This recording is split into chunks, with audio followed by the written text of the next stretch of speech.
आया नहीं पिया सबका पिता हे बाबू ध्यान दी, आज शब्द पर ध्यान देवे लाइन पर।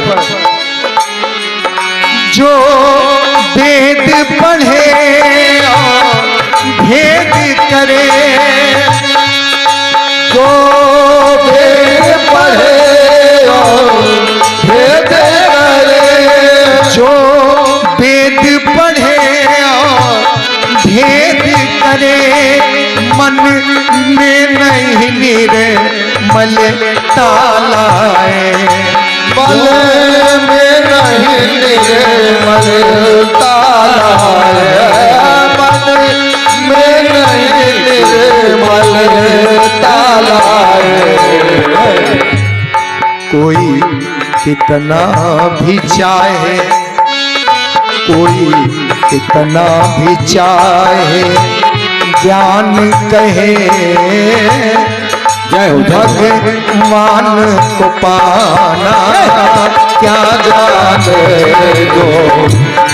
बदली में आया नहीं पिया सबका ठिकाना, क्या जाने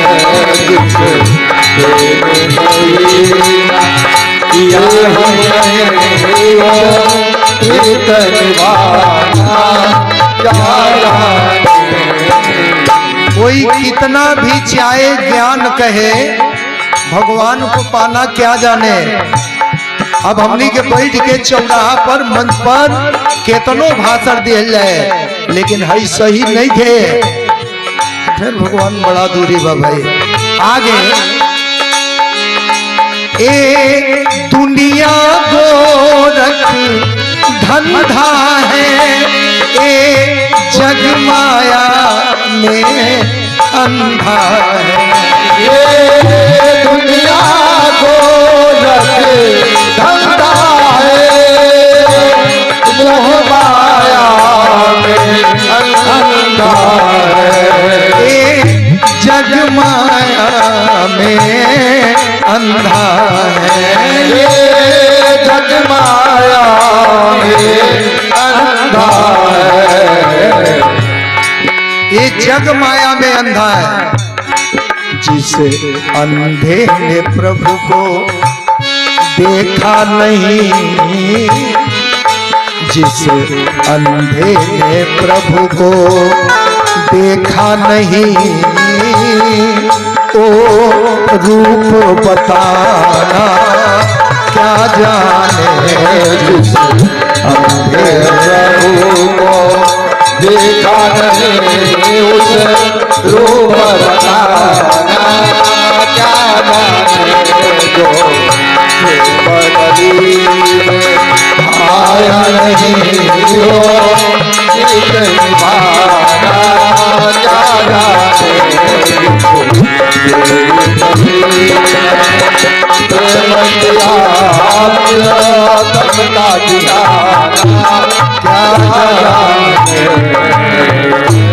प्रेम से बोलनी शंकर भगवान के।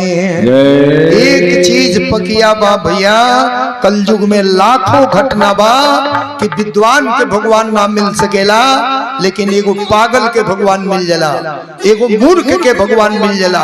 ऐसा हजारों घटना बा।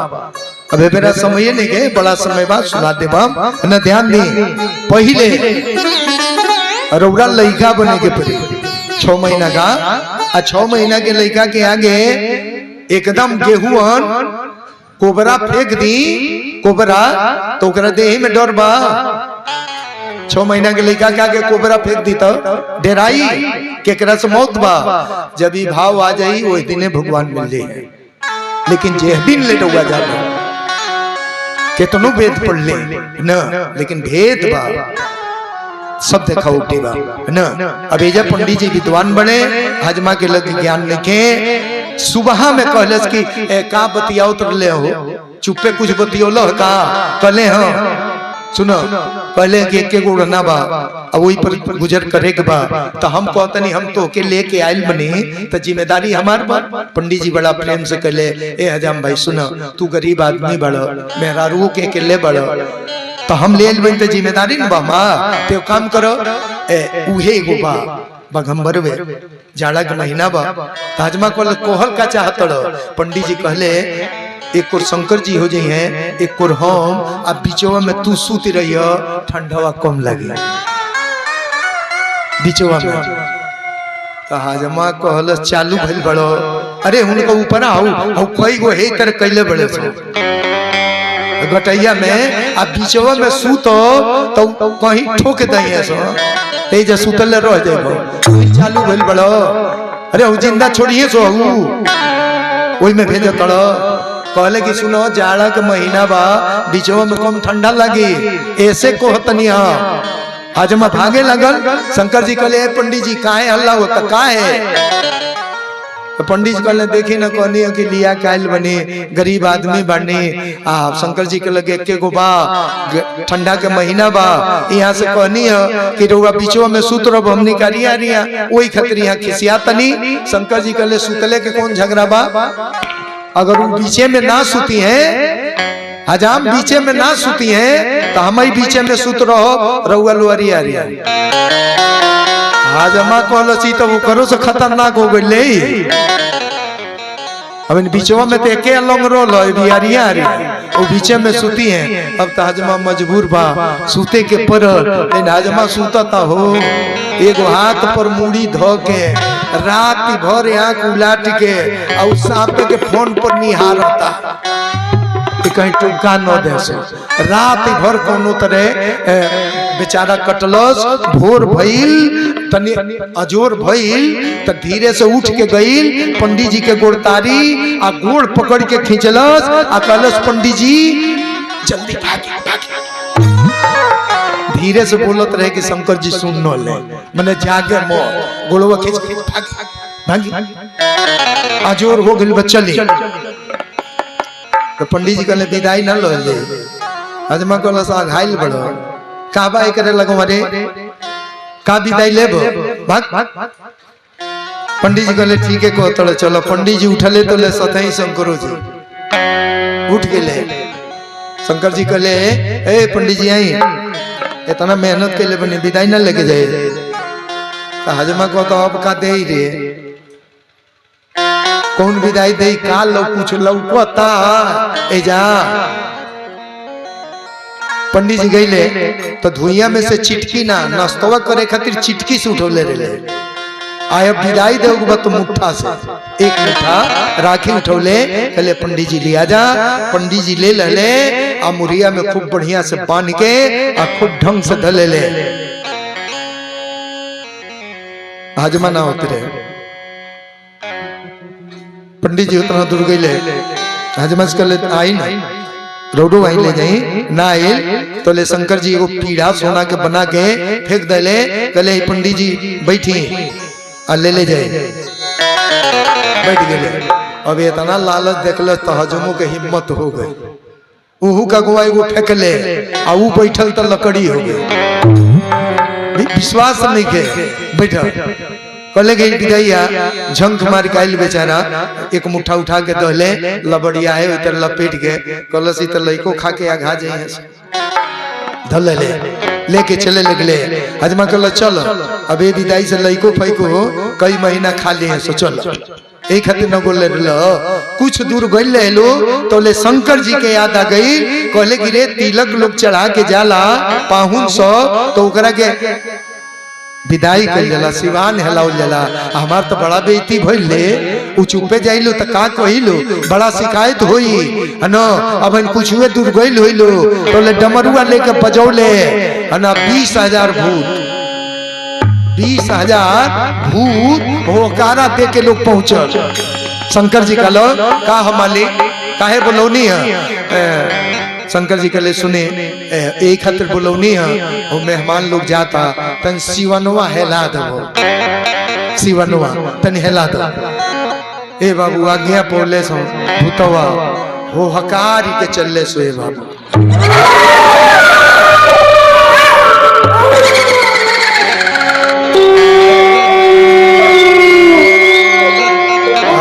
20,000 भूत जब होकार के चलले सन हजमा के कान में सुनाई तो मुड़ के देखता,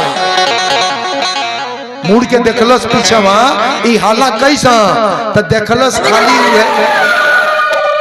जौन शुरुआती में देखले रहे कोनो के मुड़ी कोनो के मुड़िए ना, कोनो के पेट तो कोनो के पेटवे ना, कोनो यही तरह झूलता आ दौड़त रहे। 20,000 बाबा से कहलस भागो पंडित जी, भागो जल्दी भागो। तो बाबू देखले तो तन डोर भोय, हजमा भागे लगल। कौन स्पीड में? भूतवा पिचास देखी भागे ले हजाम रे, भूतवा पिशाच देखी भागे ले हजाम रे, भूतवा पिशाच देखी भागे ले हजाम रे,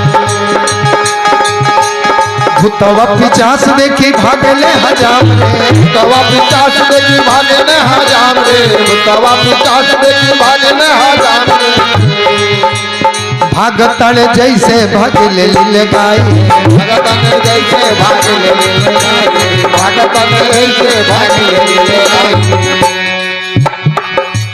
हुपुर हुपुर हाफे जैसे घोड़ा के लगाम रे, हुपुर हाफे जैसे घोड़ा के लगाम रे, हुपुर हाफे जैसे घोड़ा के लगाम रे, हुपुर हुपुर हाफे जैसे घोड़ा के लगाम रे, हुपुर हाफे जैसे घोड़ा के लगाम रे। गिरे ले बेहोश होके धरती पर आ जा, गिरे ले बेहोश होके धरती पर जाए, गिरे ले बेहोश होके धरती पर जाए, अरे गिरे ले बेहोश होके धरती पर आ जा, गिरे ले बेहोश होके धरती पर। जौले हिम्मत भइल हजमा भागल आ केतना भागी हो, अब भूतन से ढेर भागी।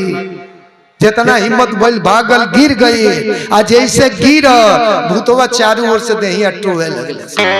पहुना के का हो गए, पहुना के पंडित जी हथवा जोड़ ले, पंडित जी कहले रौरा लो देहिया छोड़ दे, रौरा लो देहिया छोड़ दे, कहने बोचल हुई है तो घरे चल है ना। रौरा लो हटी, रौरा लो कहाँ आई नहीं है, कहलो शंकर जी कहले हैं सिवान हेला है। पंडित जी कहले जाए रउआ लोग चल जाइए, हमने के चल जाइए और रउआ कोई देव हेला देले बने जा। अब तो ऐसा गिरल है सचहू चल गए आज सास ससुर बाना भूत के हार गए न। पंडित जी निहरा कहले भूतवा वाप, पंडित जी हौकले उकले तबु ना न हिलौले डोलौले तबु ना, तोले भूतवा गिले। सो शंकर जी कहले, शंकर जी कहले चौपा गल, हाँ चौपा दने आराम से लोग सिवान हिल गए। भूतवा कहले सो हाँ आराम तो बटले बा, लेकिन आशा एक जने के बा, एक जने के गारंटी नहीं के। शंकर जी कहले काहे, कहले गिरल लले हाँ टुवनी है जा तो सांस उस चलत नहीं के। अब पंडित जी हिलावत रहे हैं पता ना, शंकर जी ध्यान में देख ले तो सचहू चल गए। शंकर जी कृपा कैले, एने हौकते रहले गमछा से पंडित जी, तोले हजमा के आंख खुलल, आंख खुलल उठ के बैठल, एके बेर उठल, मुरही में से राखी निकल, कहलस यही में बा, पंडित जी तू खोल के फेंक दो। आपन हजमा फेंक दलस रखिया, कहलस यही में दहले बाहू, यही में बटले बा, तू फेंक दो। हजमा फेंकल, लेकिन पंडित जी ना फेंकले, पंडित जी ना फेंकले।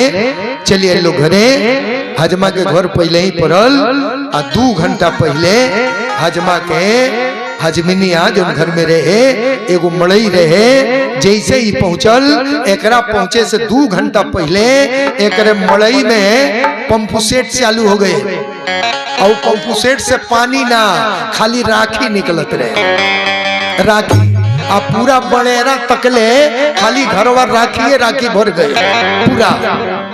एक और से हजामिन काढ़तिया आ निकालतिया, एक और भरता, और जब बोरिया स्टार्ट बताओ खत्म। हजमा कहल सीख रे, हजमिनिया कहल 2 घंटा पहले ठीक रहल, आई बीमारी 2 घंटा में भइल बा। तो हजमा कहल सुन रह दे मत निकाल। हजमिनिया कहल का है, तो हजमा कहल जाके देखबे बोबो के घरवा बढ़ता कि खाली हमारी है, पहले वो जाके देखे। हजमिनिया गई पंडित जी के यहाँ, तो पंडित जी भाई पहुंचले नहीं खन, आके कहलस ना उजा नहीं क्या बढ़ल। ओइजा नहीं गए है ना हाजमा गलस कुसुना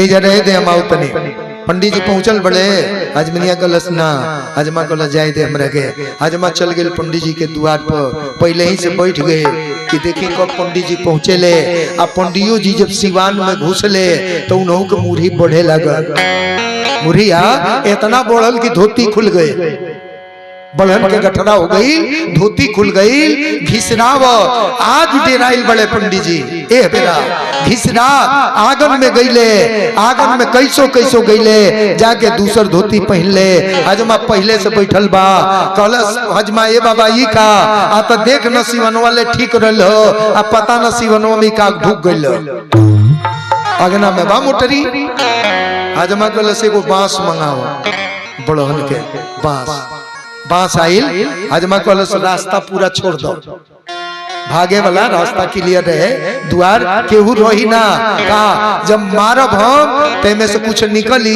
तो पहले ही भागल जाए रास्ता साफ रहे न ये भइल बांस आइल मर्दानी का औकात कितना हजमा उठौलस बांस आ जैसे एक बस्ता लगौलस धोती पर पूरा घरवे पर गई अजोर जगमग खाली हीरा मोती जवाहरात रहे हो भक्त देना जोर पड़ल हजमा मुंह नीचे कैल नीचे दौड़ल आई हजमनियस कल सुन तड़ू कलस का हो अतः बड़का नैनी ताल वाला चदरवा ले ले का होई हजमा कलस के उस बताई हम क्यों पूछी कहां गइल बड़े क्यों से बताई हम अबे आओ तनी चदरवा ले आओ चदरा लहलो इतना हिम्मत हो गई हजमा पहुंच गए काशी शंकर जी का पूरा धुइए बांध ले आए पूरा धुइए बांध के लेके चले लेकिन एक को पैसा धन ना गए रे अपना हद से दी है ऊपर अलग बात पा और ओवर ले तो अलग बात पा न बाकी तो सब बातें बात हीरा है बात मोती है बात लाखों की लाज होती है बात हर बात को नहीं कहते बात बड़े मुश्किल से होती है बातें तो सब होते भाई ध्यान दे ए बाबू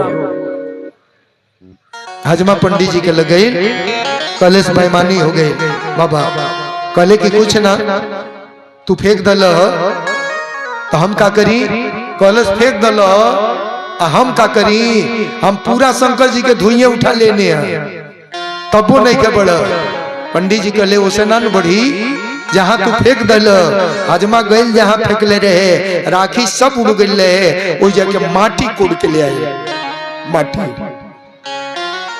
तब वो इतना धन भइल इतना धन कि संतुष्ट हो गई संतुष्टि भर खातिर धन भइल कि संतुष्ट हो जाए और तब खुश भइल तब हजमा कलश पंडित जी अब चली सन्यासा दिया जाए हिमांचल के यहाँ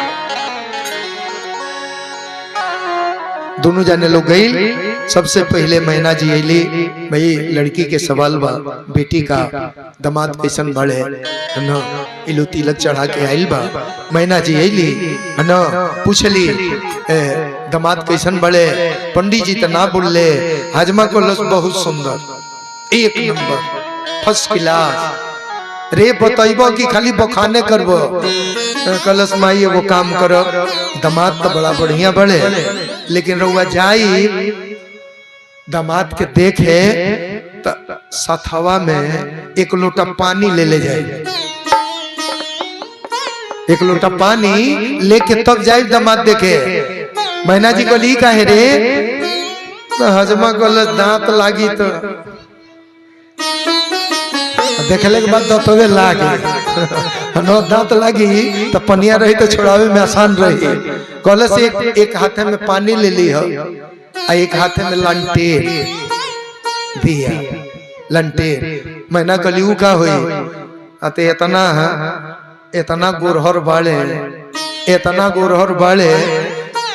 कि बिना हजूर देखौले लोगों ना करी है इतना गोरहर बाड़े अब माई न होली अब माई के हृदय ए बाबू वही जा खड़े गिर गई गिर के चिल्लाए लगले, जे सिरे कबही नाने वाले उसिरे बेटी नेवा, बेटी हो बेटी गौरा कारण, आज सिरे बेटी नेवा। रोवे लगली कि बेटी के कारण आज हमार माथा झुक गई। दुनिया में इतना सुंदर सुंदर लड़का आय, आज नारद बाबा कहाँ क दिले, कैसन दुल्हा बता दिले कि आज एगो अदना हजाम कहता, अदना हजाम कहता न, ए बाबू हजाम, ये हजाम कहता कि लंटेन लेके जाइए, पानी लेके जाइए, हिमांचल ले ले उठौले, कहले की चिंता छोड़ी और व्यवस्था में लगी, चिंता छोड़ी व्यवस्था में लगी। चलिए जो भगवान करेले बढ़िया करेले, जो जकरा भाग में बात समझौले, अपना व्यवस्था में लोग लागल, दोनों ओर तो व्यवस्था बराबरे होला।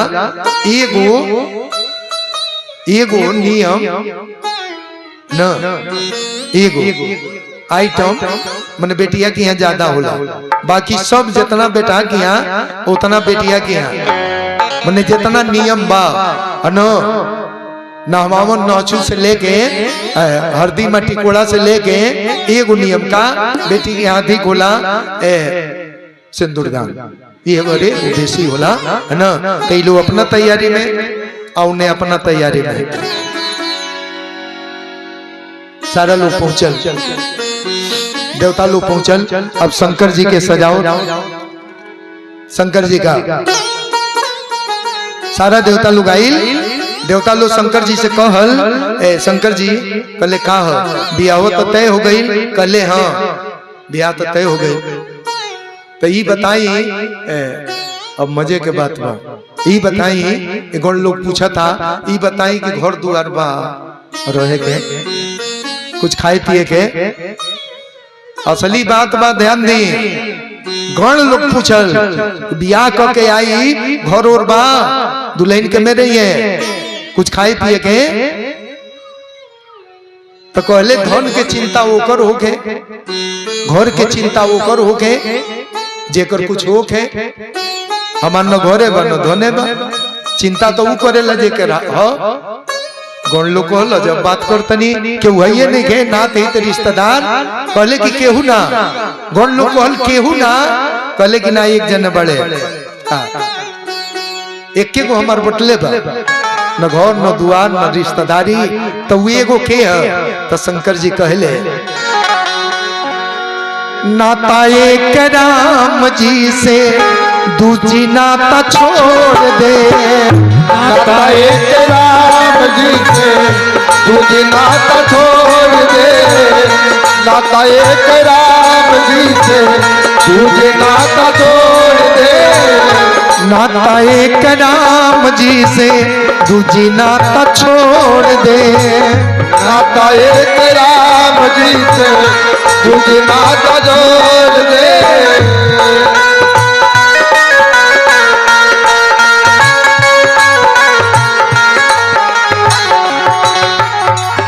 एगो रिश्ता बा राम जी, अजौने तेरे रखत रहे वही तेरे रहे के परे, हमने के चाहे जितना भी कल जाए, जितना करी ले जा, भूली ले जा, पूजा करी ले जा, लेकिन माने के तैयार नहीं किया केहू बा, केहू कह दी पूजा करी ले, अबे पूजा करत हो कि 51 गो परिक्रमा हो तय हो गए, राहु 10 गो भई लोग है, आ केहू ऐसा घटना लेके घर से चलिए तो परिक्रमा छोड़ के चल जाए।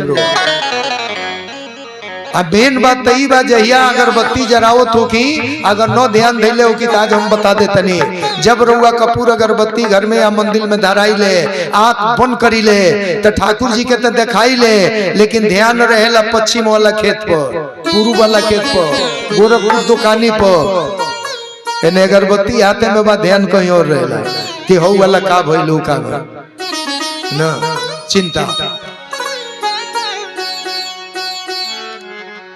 सिंगार पहले की सिंगार करो और बात छोड़ो न। राम जी बड़े ये जितना अधूरा भजन बा एक सब काल पुरौल जाई व्यवस्था बनत रहे। सुने शिव ही शंभुगन करहि सिंगारा, शिव ही शंभुगन करहि सिंगारा, शिव ही शंभुगन करहि सिंगारा, शिव ही शंभुगन करहि सिंगारा। जटा मुकुट अहि मोर सवारा, जटा मुकुट अहि मोर सवारा, जटा मुकुट अहि मोर सवारा।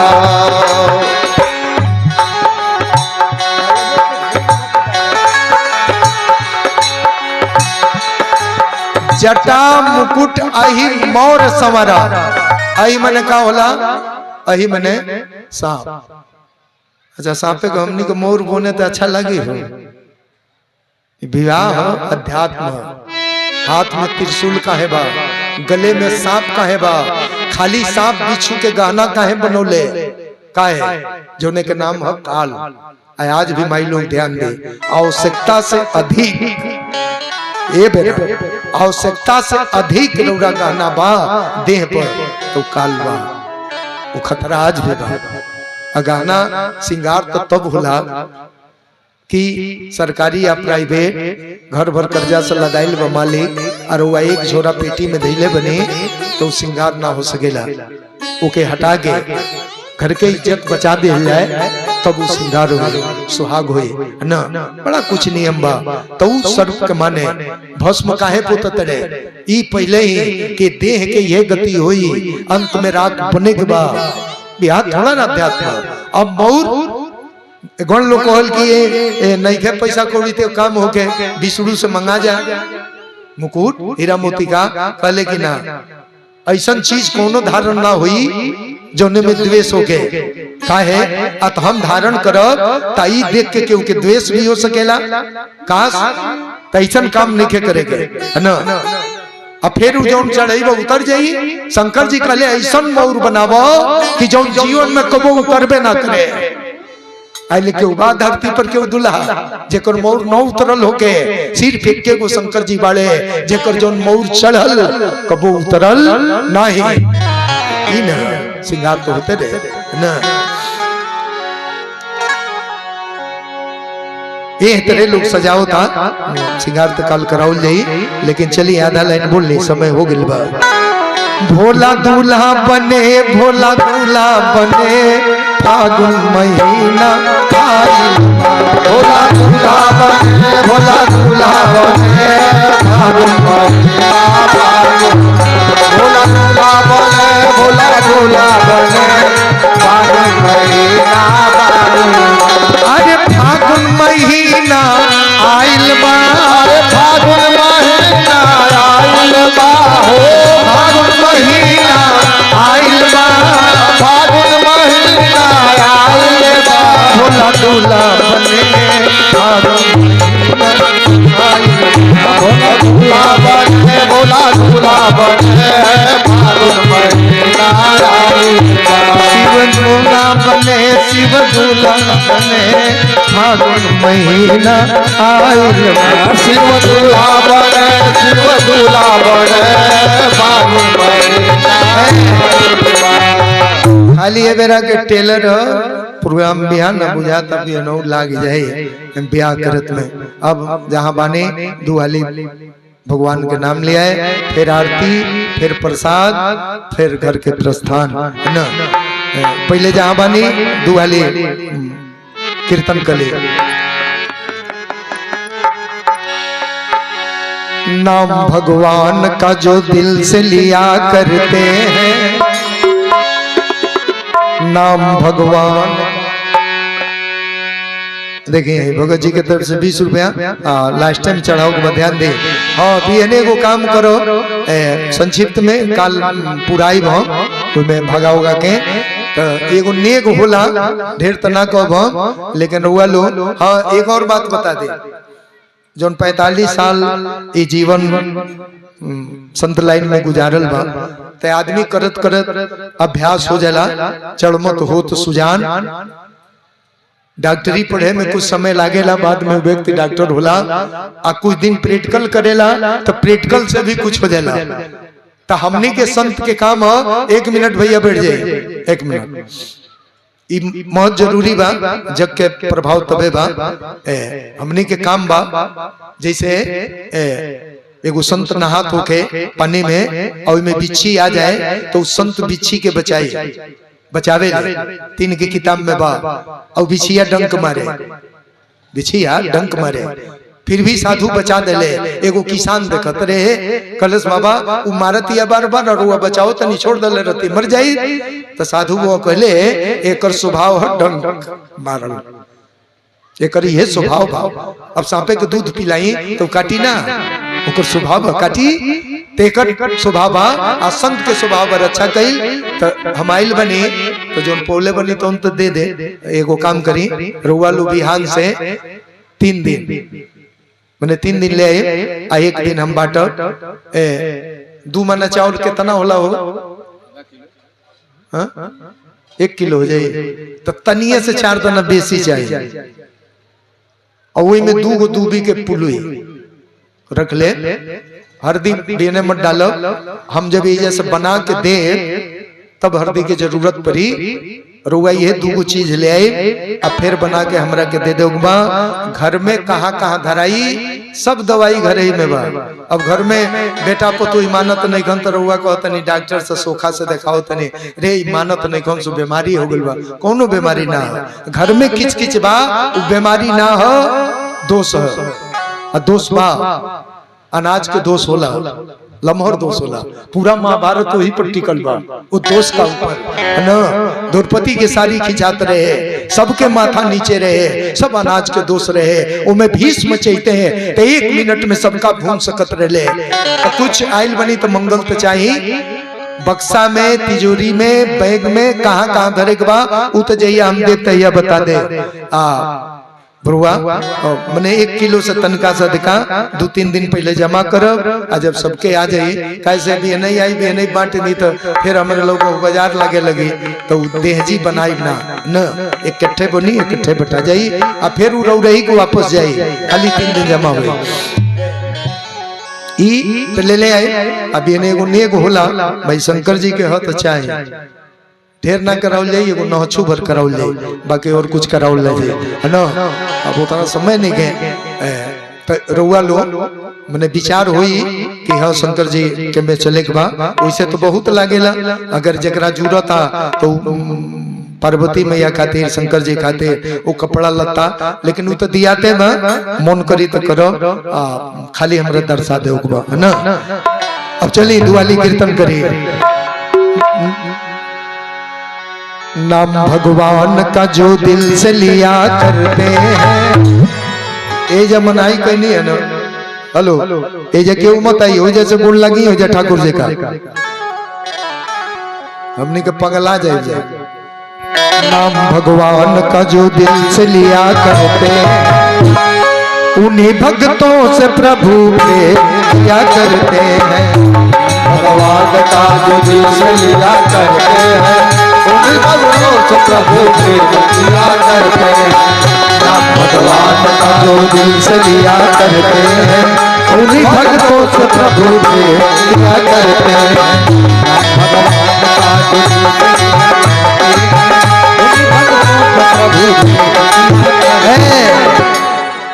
प्रेम से बोल दी शंकर भगवान की जय, दुर्गा मैया की जय, सत्य भगवान की जय। अब अपना जगह पर खड़ा हो जाइए, जहाँ बनी, दुकान में बनी, जहाँ भी बनी, घरे बनी, खेत में बनी, आरती जलाइए, आरती वही जैसे भगवान की आरती करी। एक बात और बता दें कि